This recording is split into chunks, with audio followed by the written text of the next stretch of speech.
तो हेलो जी, नीरज सैड currently second year student at IIT BHU। तो अभी तुम्हारे मतलब कि बोर्ड्स आने वाले हैं, तो उनमें मतलब कि 10 से 15 दिन ही बचे हैं। ऐसे ही कुछ टाइम बचा है, तो मैंने भी मतलब कि 10 से 15 जो मतलब कि लास्ट जो दिन बचे थे, मतलब कि 10 से 15 दिन इन्हीं में ही प्रिपरेशन स्टार्ट करी थी, क्योंकि मेरा जो मेन फोकस था वो जेई मेंस और जेई एडवांस था। तो मतलब कि मैंने इनिशियली बोर्ड्स वगैरह पे ज़्यादा ध्यान नहीं दिया था। तो मैंने मतलब कि एंड में भी प्रिपेयर करके भाई मैंने 88 मतलब जो एक्चुअल मेरा परसेंटेज था भाई, वो मेरा 88.8% था बोर्ड में। जो मैं लाया था भाई, सिर्फ मैं तुम्हें बता रहा हूँ 10 से 15 दिन पढ़कर बोर्ड के लिए। तो ऐसी क्या पॉइंट तुम्हें मतलब कि इन 10 से 15 दिन में ध्यान रखने हैं, जिससे कि तुम भी मेरे तो मतलब थोड़े मतलब कि 90 नहीं हो पाए थे, मतलब तुम भी तुम अगर ज़्यादा और मेहनत करोगे तो शायद तुम ढंग से कर लो, क्योंकि मेरा मेन फोकस था जेईई मेंस और एडवांस। तो पहली चीज़ तो मतलब कि ध्यान रखना है वो तुम्हारा मतलब कि जो अगर तुम एक नॉन जेईई एस्पिरेंट हो या जेईई एस्पिरेंट हो, अगर नॉन जेईई एस्पिरेंट हो तो तुमने मतलब कि कुछ तो मतलब कि स्कूल वगैरह में कुछ तो मतलब कि अपना सिलेबस वगैरह कवर कर रखा होगा बेसिक लेवल पे, एनसीईआरटी लेवल पे। तो उसको भाई रिवाइज़ करना स्टार्ट कर दो। उसके लिए तुम मतलब कि रिवाइज़ करने के लिए तुमने शॉर्ट नोट्स बनाए होंगे, नोट्स वगैरह बनाए होंगे, और जो तुम्हारे क्लास में क्वेश्चन वगैरह कराए होंगे उनको स्टार्ट कर दो। अगर तुम एक जेईई एस्पिरेंट हो, तुमने मतलब कि सिलेबस तो कवर कर रखा होगा, हर एक चैप्टर का एक बेसिक आइडिया होगा। अगर नहीं है तो मतलब कि वन शॉट देख के आ जाओ, मतलब कि उस चैप्टर का जिसमें तुम्हें डाउट है, तो उसका वन शॉट देख के तुम्हें एक क्लियर आइडिया लग जाएगा, उसका फाउंडेशन बेसिक्स फार्मूला वाइज वो चैप्टर तुम्हारा क्लियर हो जाएगा।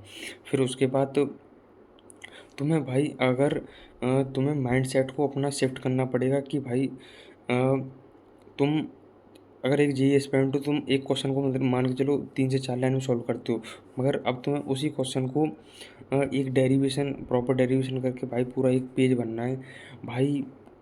ढंग से मतलब कि कॉपियाँ भर के आना। मैंने भी अपने टाइम पे भाई 2-2 भी कॉपियाँ ली थी। तो भाई ढंग से कॉपी भर के आओ, लोग देख रहे हैं देखने दो। लोग देखते हैं भाई एग्ज़ाम टाइम पे भाई कॉपी ले रहा है इधर-उधर, भाई किसी ने कॉपी माँगी भी कॉपी, भाई कॉपी भरो ढंग से। मैं कॉपी भर के आया था। मेरे भाई तुम्हें बताऊँ फिज़िक्स में 95 मार्क्स थे टोटल 100 में से, और मैथ में सिर्फ मेरे थे 92 मार्क्स, और केमिस्ट्री में शायद 85 मार्क्स थे। तो भाई ढंग से कॉपी भरो। मैंने मैथ और फिजिक्स में 2-2 भी कॉपी भर के आया था। ढंग से लिखा था भाई मैंने, जिस मतलब कि जो भी क्वेश्चन मेरे माइंड में था उससे रिलेटेड जो भी कॉन्सेप्ट थे, जो भी उस डेरिवेशन से रिलेटेड था, जो भी उससे रिलेटेड फॉर्मूलेस थे, वो सब मैं उसमें लिख कर आया था भाई। पूरे पेजेस को भर के आया था, जिससे कि भाई वो भाई नंबर देते हैं। उनको दिखता है ना भाई इस बंदे ने कुछ तो लिखा है उससे रिलेटेड, तो वो नंबर देते हैं। तो अब दूसरी चीज़ है मतलब कि बैलेंस अप्रोच रखो। तुम्हें हर सब्जेक्ट को इक्वल टाइम देना है, कि भाई ये नहीं कि भाई तुम्हें फिजिक्स केमिस्ट्री मैथ में भैया जेईई एस्पिरेंट हूँ तो भाई मुझे फिजिक्स केमिस्ट्री मैथ पर ही ध्यान देना है। तुम्हें भाई फिजिकल एजुकेशन पर भी ध्यान देना। और जो हमारे मेरा तो शायद फिजिकल एजुकेशन था, हिंदी था और इंग्लिश था, और तुम्हारा पीसीएम जो, तो ये थे मेरे। तो भाई तुम्हें इक्वली टाइम देना है। ये भी तुम्हारे सब्जेक्ट हैं, ये भी तुम्हारे मतलब बोर्ड के स्कोर में कंट्रीब्यूट करेंगे परसेंटेज। तो भाई इनको भी इग्नोर मत करो, इनका भी भाई पूरा टाइम दो, जिससे तुम जैसे भाई अगर तुम्हें नहीं टाइम, भाई मैं क्या करता था, मैं वन शॉट देखता था इंग्लिश के जो चैप्टर्स वगैरह, हिंदी के जो चैप्टर उनके वन शॉट, बस माइंड में एक आइडिया बन गया। और एनसीईआरटी के क्वेश्चन देख लिए क्या क्या है। एनसीईआरटी वो वाली लेना जो हिंदी इंग्लिश के लिए बता रहा हूँ तुम्हें, हिंदी इंग्लिश के लिए जो उनके आंसर जो मतलब कि शायद उसमें क्वेश्चंस के आंसर भी आते हैं, हिंट वाली जो आती है, उस वो वाली ख़रीद लेना अगर नहीं है तो, अगर डाउनलोड कर लेना अगर नहीं है तो। अब समय में तो मेरे पास तो वही थी सॉल्यूशन वाली, तो मैं उसको सॉल्यूशन देख के सीधा जो भी क्वेश्चन है ऐसे चैप्टर को ख़त्म कर देता जल्दी जल्दी। तो तुम्हें बैलेंस अप्रोच रखना है भाई, हर सब्जेक्ट को इक्वल टाइम दो, क्योंकि वो तुम्हारे परसेंटेज को भाई बढ़ाएगा ही। अगर मान के चलो तुम्हारे मेन सब्जेक्ट में फिजिक्स में कम आ गया, अगर तुम्हारे फिजिकल एजुकेशन 95 प्लस आ गए, तो भाई तुम्हारी परसेंटेज बढ़ जाएगी, ये सोचो तुम। तो भाई हर सब्जेक्ट को इक्वल टाइम दो, इम्पोर्टेंस दो, जिससे कि तुम्हारी परसेंटेज अच्छी आ सके। और मतलब कि अगली चीज़ है बेसिक्स पर फोकस करो, क्योंकि भाई इसमें एनसीईआरटी बेस्ड क्वेश्चन पूछेंगे मैथ और फिजिक्स के अलावा। मैथ में थोड़ा लेवल बढ़ा देते हैं, इतना तो नहीं बढ़ाएंगे, क्योंकि वो एनसीईआरटी और एनसीईआरटी एग्जाम्पलर के बीच में ही रहता है उसका लेवल। तो बेसिक्स पर ही फ़ोकस करो तुम, ज़्यादा मतलब ऊपर भागने की कोशिश मत करो।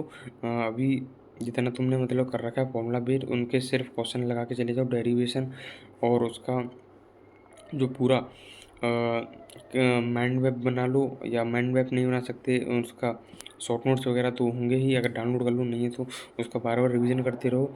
तो जिससे कि तुम्हारे बेसिक फार्मूला वो तो दिमाग में बैठ जाएंगे। अगर उससे रिलेटेड कोई क्वेश्चन आए, तुम्हारे पास उसको फार्मूला ही नहीं याद है, तुम भाई उसको छोड़ कर आ रहे हो, उससे बुरी कोई चीज़ नहीं है भाई।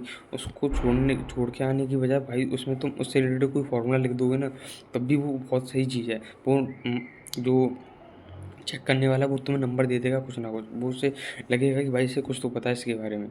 तो भाई बेसिक्स पर फोकस करो, बेसिक्स को स्किप मत करो बिल्कुल भी। जो भी चैप्टर सिलेबस तो पूरा करके जाओ, वन शॉट से कर जाओ भाई। तुमने कुछ भी नहीं किया तो वन शॉट देख जाओ हर चैप्टर के, physics chemistry math, one shot देख जाओ, तुम्हारे दिमाग में आइडिया तो हो जाए। बार बार लिख के प्रैक्टिस करो डेरिवेशंस की ढंग से भाई, रोज़ एक डेरिवेशन भी करोगे तब भी हो जाएगा। तो भाई डेरिवेशंस की लिख लिख के प्रैक्टिस करो रोज़।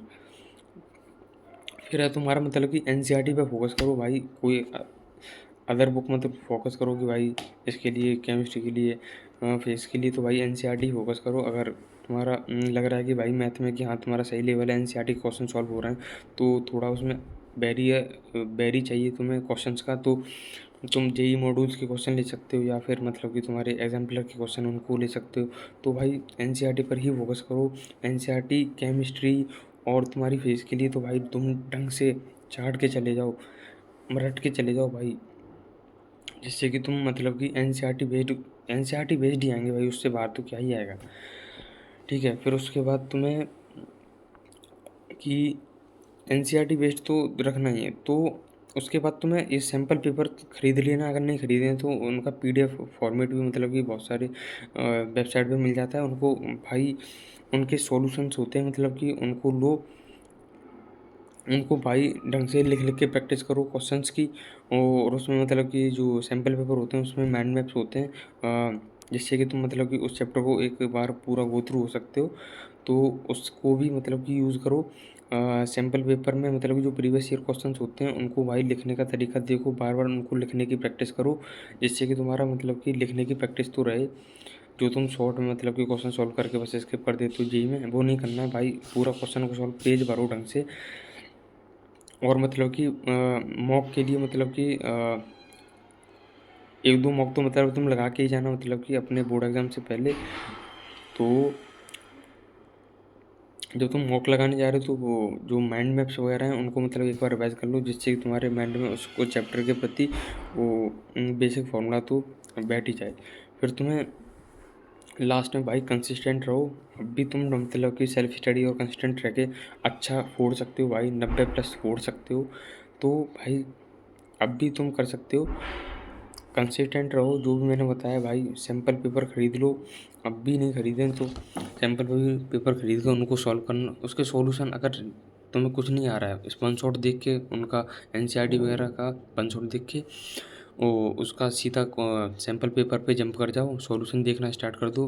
अगर नहीं इतना दिमाग चल रहा है तो उनको रट जाओ भाई, क्वेश्चंस को ही रट जाओ, वो डायरेक्ट आ जाते हैं क्वेश्चन।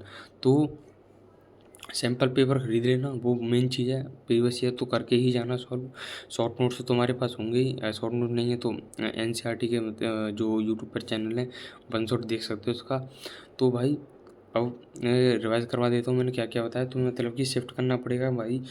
तुम जब मतलब कि शॉर्ट में आंसर निकालने की बजाय तुम्हें पूरा लिखना पड़ेगा ड्राइव करके। डेरिवेशंस की प्रैक्टिस करो, तुम्हें बैलेंस अप्रोच रखना है, हर सब्जेक्ट को इक्वल टाइम देना है, और मतलब कि प्रीवियस ईयर क्वेश्चन तो सॉल्व करके जाने, ये मैंडेटरी है। ये नहीं करोगे कुछ नहीं हो पाएगा, ये कर लोगे तो भाई हर चीज़ हो जाएगी तुम्हारी, मैं बता दूँ। और मतलब कि बेसिक्स पर फोकस करो, जो तुम्हारे बेसिक्स वगैरह हैं उससे बाहर कुछ नहीं पूछते, मतलब बेसिक से ही मतलब कि कुछ क्वेश्चन को घुमा देंगे आगे पीछे। और एनसीईआरटी पर ही फोकस करो, उस पर ही स्टिक रहो, और मतलब कि कंसिस्टेंट रहो। तुम भाई स्कोर कर लोगे 90+ इन 15 दिनों में। कुछ कुछ तोप चीज़ नहीं है, आराम से हो जाएगा। सेल्फ स्टडी करो, और जो लास्ट दिन बच्चे हैं फोड़ के आना भाई, आराम से, कुछ नहीं होता।